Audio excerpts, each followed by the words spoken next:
people came that, like, did not RSVP. So I was, like, totally bugging. I had to haul ass to the kitchen, squish in extra place settings, and, like, people were on mismatched chairs and all. But by the end of the day, it was like, the more, the merrier. And so, if the government could just get to the kitchen, rearrange some things, we could certainly party with the Haitians. Wow. You guys talk like grown-ups. Oh, well, this is a really good school. Mr. Hall was way harsh. He gave me a C-. Well, he gave me a C, which drags down my entire average. Hello? There was a stop sign? I totally paused. You try driving in platforms. Oh, should I write them a note? Ew! Get off of me! As if! Cher's got attitude about high school boys. It's a personal choice every woman has got to make for themselves. Cher's saving herself for Luke Perry. Cher, you're a virgin? I mean, I'm not prude. I'm just highly selective. I mean, you see how picky I am about my shoes, and they only go on my feet. Nice stems. Thanks. What the hell is that? A dress. Says who? Calvin Klein. What are you doing? Yo, you're getting on the freeway! Get out of the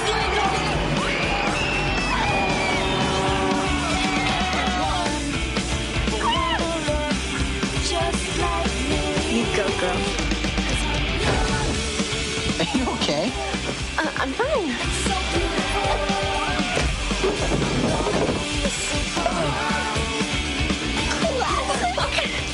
Whatever. Did I miss something? This big hair back? Amber, my plastic surgeon doesn't want me doing any activity where balls fly at my nose. Well, there goes your social life. So in Clueless, in the movie, Cher decides that she wants to play matchmaker between these two notoriously hard grading teachers, Mr. Hall and Miss Geist, because if they're in love, they'll be easier graders. That's her whole motive.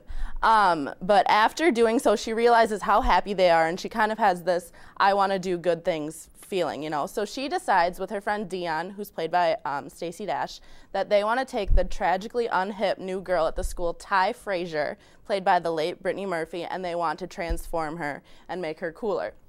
So they do so, and it kind of works too well. So Ty gets super popular and kind of takes over the role that Cher had been playing. And to add insult to injury, Ty is interested in Cher's ex-stepbrother, Josh, which leaves Cher feeling like totally clueless, as she says. But after some soul-searching and movie magic, everything works out, but it may not necessarily be how Cher totally plans. This movie is totally like my guilty pleasure. Like, I love this movie, but it's not something I try to advertise to people because, I don't know. The hardest thing about this movie when I watch it is that, like, for a month afterwards, I totally want to wear tartans and use their terrible slang that is just all over this movie. But I don't know, what do you guys think? I think this movie has 90s written all over it. From what they're wearing, again, to what they say. You know, they always say whatever, and they do a little hand motion, or however you do it. It makes me laugh. But, yeah, I really like her outfit picker-outer that she has. I really would like one of those. I think it would save a lot of time with a computer, for sure. I like What'd you this think? movie, too. Another good 90s one. I think the way that they talk can be really kind of annoying, though, sometimes. So that gets a little on the nerves, and how clueless Cher really is. Like, just to be like, she just didn't get about Christian and how he was gay, and like it's just so obvious sometimes, and it's like. Or driving, I mean. Oh my gosh, yeah, really? She's a terrible driver. She is totally clueless, but. Yeah. I like seeing Paul Rudd in it because it's not his traditional role these days. Little young Paul Rudd. He wasn't the funny guy that's like just saying all of crazy stuff, but he was like the actual romantic lead. Yeah, right on. I guess he kind of does that stuff now, but I just liked it. And Brittany Murphy, again, another movie where the star is not even around anymore. Yeah, I totally love her in this movie, too. She is a hoot. She's just so entertaining. Her accent kills me. And so young. Yeah. It was good, though. What was I going to say? Anyway, we can move on to other movies, high school movies. I think we decided on. Mean Girls. Yeah. I guess you guys really like that one, don't you? Yeah. I love that movie. That movie cracks me up. It's hilarious. And I think it's similar to 10 Things, where at the beginning they kind of outline who the popular kids are, and they do that in Mean Girls too. High school comedies definitely play off stereotypes. Like that's they wouldn't be funny if they didn't make such a big deal out of the outrageous stereotypes. Right. Even with Prom, you know, in She's All That and in 10 Things I Hate About You, and in Never Been Kissed, they're all centered around prom. Oh, yeah. The big event at the prom or a bed at the prom. Yeah. As I was watching She's All That, it reminded me of Drive Me Crazy. Do you remember that movie with Melissa Joan Hart? And that guy with curly hair. Adrian Grenier. I can never pronounce his name. He's an Entourage now, but yeah, I was like, I'm like, hey, what happened to that part in the prom? I was like, oh, that wasn't Drive Me Crazy. I forgot all about that movie. I love that movie. Again, that's a movie where you take the uncool, unpopular person and build them up to be something popular and cool, and then I don't know, they change, so now you can like them. Yeah. Which is kind of sad that they put that into a movie that you have to change to be liked. Yeah. And that it's in so many movies. Yep. Yeah. The Clueless director, Amy Heckerling, also directed one of the most famous high school comedies, Fast Times at Ridgemont High. So that good movie. Yeah, if we go back like a decade after the 90s, Breakfast Club, one of the greatest high school comedies of all time. That whole like, what are they? Brat Pack? Yeah, Brat Pack. yeah. The They Brat had Pack. like a great run with their like high school comedies. I agree. Oh yeah, Pretty in Pink and 16 Yep, Candles. that was the one I was there, going to too. say. All the Molly Ringwald movies. Yeah. Love her, love her. I was just watching her in Secret Life of the American Teenager last night. God. A TV show about high school. Yeah. I feel It's more of a drama than a comedy, except that one's like, I don't know, the acting is horrible. Yeah, I was just going to say that. She was a little bit better. I just have to know what's going to go on. All right, we're going to take a look, or go over to Braden Schrupp. He is going to be talking about this summer's blockbusters. All right, thank you, ladies. We're going to stray away off topic a little bit and talk about probably one of the most hyped lists of summer blockbusters ever. In fact, there's so many hits coming out that a lot of people are saying that there might be too many good movies coming out this summer.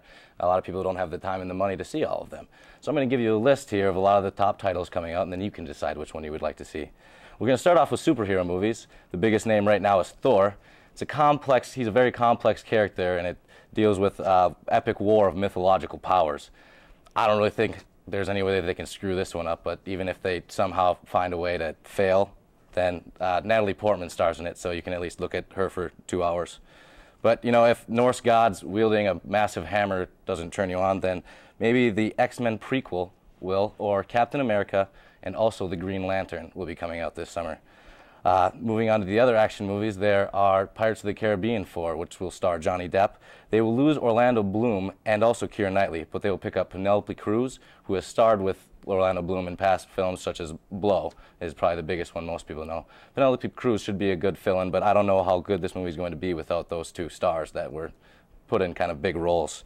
Other action movies to look out for are Transformers 3, Transformers 3 lost Megan Fox, but they picked up a Victoria's Secret supermodel named Rosie Huntington Whiteley, and she is great. Just Google her, you'll get the point. And then there's also the Fast Five, which is basically the fifth Fast and the Furious. Vin Diesel's back. And then also Harry Potter, which I don't really know much about Harry Potter. Comedies will also need to fit in somewhere. The Hangover 2 is probably the most hyped up comedy right now. The boys will travel to Bangkok, Thailand for Stu's wedding. I don't really know. The biggest question that's kind of keeping me up at night is can it be really much crazier than Vegas? Can it be a better story than Vegas, or do they move on from it? That's what a lot of people are wondering. For all of the other immature college students like myself, that enjoy getting entertainment out of children cartoons, Kung Fu Panda 2 is coming out, and also Cars 2 also has quite the hype. Hoodwink 2, and that's spelled T-O-O, not T-W-O. I'm not really sure where they're going with that, but it's interesting. That will also be coming out soon. And I'm not much of a horror film guy, but Scream 4 and The Final Destination will also be coming out this summer. It's the 5th Final Destination, so hopefully it's the final Final Destination, and we'll see where that goes with that. Also, Super 8 will be coming out, and that's executive producer Steven Spielberg, and J.J. Abrams will be directing, and he directed Cloverfield, which is one of a very big hit movie. The last but not least, I want to talk about Cowboys and Aliens, which probably created its own genre. Don't mean to be a spoiler, but it's about cowboys fighting aliens. So this movie might have bit off a little bit more than they can chew, is my guess. But they got an all-star cast. They got Daniel Craig, who's played James Bond. They got Harrison Ford, and the beautiful, gorgeous Olivia Wilde, who, as most dudes know, she was #1 on the Maxim's Hot 100 a couple of years back. So that's pretty much the list of the main blockbuster names, but there's still a lot more movies that will be out that we'll be wanting to see by a lot of people. So I suggest taking a look at some lists and deciding what you want to see now, because it's going to be a crazy good summer. Filled with a lot of explosions, and yeah, that's what I meant. We're good. Now new in theaters. All right, let's take a look at what's new in theaters. Coming soon is going to be Your Highness, which, oh my God, I want to see so bad. I cannot wait. So bad, so bad. Hannah, Arthur, Born to be Wild, Meek's Cutoff. What's Meek's Cutoff? I've never heard of that. I haven't heard of it. All my roommates don't want to see Arthur, but I kind of do. I love Russell Brand. Yeah, I think he's funny. They're like, hilarious. Oh my God, he's lame. I'm like, really? I think he's cool. I don't know. But yeah, Arthur and Your Highness are definitely like on my list of must-see movies. Your Highness has so many people in it. Natalie Portman. James Franco. That one guy that's Eastbound and... What's that HBO? Spotted Down. And Down. Eastbound and Down, right? Or something like that. Yeah. New on DVD would be... Well, we're not sure. Oh, there we go. Black Swan, which I hear got really good reviews. I haven't seen it yet. I haven't seen it, but I really want to. I want to. Tangled, Disney movie. Didn't want to have to do this, but here comes the smolder. Mad Men Season 4, Fair Game, and All Good Things. Mad Men. That's like, Mad Men has gotten like a lot of reviews. Yeah, I started watching like the first season. I checked it out from the library because I like hear it's really good and I want to start watching it. So I need to catch up and get to season 4. Is it good? I love John Hamm. Like he's great. I've heard it's good. Like I've been wanting to, but I watch so many TV shows. Yeah, see, I do too. It's terrible. It's like a really entertaining show, and the fact that it's like a period show, like it's back in the 50s, is really entertaining too. Like all their old clothes and stuff. I love that. But all right, new at the Riv. And then new in theaters is Insidious, Super, Source Code, Hop, and Cat Run. Ooh, I want to see Source Code. I want to see Hop.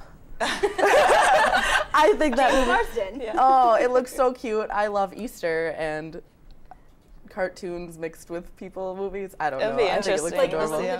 Yeah. I think that it's like the same director or something like that. Yeah. It looks cute. It does.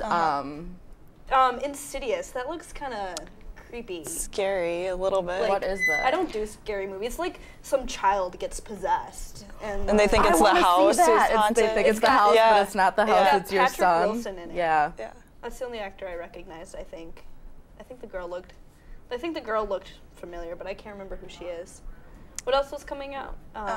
Source Code. Source Code I really wanted to see with Jake Gyllenhaal in it. Oh yeah, that's supposed to be a big deal. Except I'm trying to figure out how it's gonna work, because they say he only goes back 8 minutes. And how can he get to know the girl in 8-minute increments where like I think he just keeps going back to the same time and like So I'm really interested in seeing how it could work. Like, to the point where he wants to save her. I mean, that's how much he falls for her in 8 minutes. Well, he gets to remember. That's true. I don't think she gets to remember who he is each time. So, do we have new at the Riv? Right. Guess nothing new at the Riv this week. Well, thanks for watching the Screening Room. Come back next time for our new shows, and have a great day.